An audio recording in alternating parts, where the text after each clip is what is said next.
Well, welcome. Yeah, as you know, I went through a nice, fun 72 hours of intense physical pain, facial deformity, and stuff like that. And lousy timing. During this time, finding someone to take care of me took me about 24 hours of serious, hardcore internet research and calling people. Because I don't really have an oral surgeon. I have a general dentist, whatever. But and my plan is not so great. So I was calling people. The first guy I actually called in the directory I have from my plan actually laughed. He was like, "I'm not seeing anybody right now, man. Are you serious?" Right. You know? That's so mean. Yeah, he was a dick. Oh, sorry. You know, and I called other people. Finally, before I found what I needed to find, I think it was right after I taught my Monday. That was the last one I taught. That night, I woke up at 3. I could not sleep. I woke up at 3 o'clock in the morning, and that's when the abscess, I'm pretty sure, happened because I couldn't open my left eye. I called my primary care doctor at 3 in the morning. I knew I was going to get a voicemail, and I left like a half an hour message, like, "Please, if there is a God, if you're channeling Jesus, can you please send him this way? I'm in total pain. Yeah, I know you're not a dentist, but you're a great doctor. Can you please help me out and send me some dope?" You know. Luckily, she called back, and she did hook me up in the interim. I'm lucky to have a great general prac. I've had her for years. Very kind and knowledgeable. But anyway, that was my last couple days. Finally got some treatment and started, I got relief pretty quickly. But I wanted to read you something that I read in the height of my pain, and that is my theme today, physical pain and where we go in the mind and everywhere else with it. You know, I was researching on the internet today about physical pain and what are the yogic stories and approaches to it.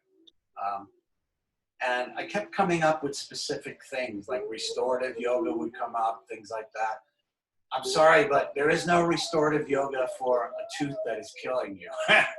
There's probably not any asana you can do that is going to relieve that, right? But in the height of my pain and around that 3 o'clock time, when I called my doc, I reached for one of my books, as I always do when I have things going on. And this book is, excuse me, pretty brilliant, and one of the most of the time when I read from this, students will ask for it, and they buy it pretty much right away. You've heard of books that talk about daily affirmations, right? This book is called Daily Afflictions, and it's by Andrew Boyd. The full title of the book is The Agony of Being Connected to Everything in the Universe, Daily Afflictions. And I love it. It's like every other affirmation book. There's instead of an affirmation, there's an affliction and then a thought behind it. And in this book, most of the time it references famous authors. And this was perfect for me in my physical pain because the name of the piece is called Opening Up to Your Inner Psychopath. You know, so many, you know, in a daily affirmation book, it might say like, opening up to your inner child. The name of this one is Opening Up to Your Inner Psychopath. And I was like, this is perfect because when you are in super duper physical pain, that's what your psychopath is what is activated. I mean, it's maddening, you know? I was looking at like the dots on my walls and stuff, and holding my cheek and you know, it was insane. So I'll read this to you. Opening up to your inner psychopath. And it starts with a quote from author Nikos Kazantzakis. A man needs a little madness or else he never dares to cut the rope and be free. So here's the affirmation, affliction, daily affliction. Inside each of us is an inner psychopath waiting for the right moment to explode. All of us can remember such moments. You step into a crowded elevator, the eyes of another passenger find your own and flick away, the doors close. You find yourself enveloped in the stale mouthwash of social convention. Each person is silent and rigid, facing forward intently, watching the panel of illuminated numbers as they flicker from floor to floor. As the silence thickens, you are drawn to a secret part of yourself that itches for release, that swells with the desire for rupture your inner psychopath. When you open up to your inner psychopath, you step into a new dimension of personal freedom. Turning to face your fellow passengers, you might say, "We never talk. Don't you think it's time we had a talk?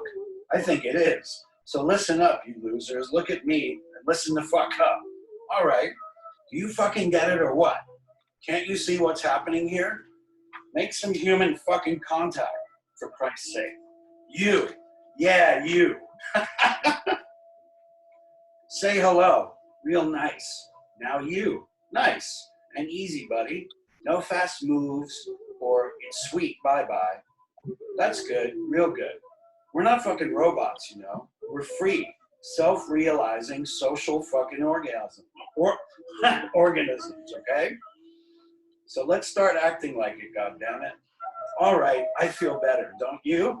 I know you do. By sharing with others in this way, you honor the many voices held within you.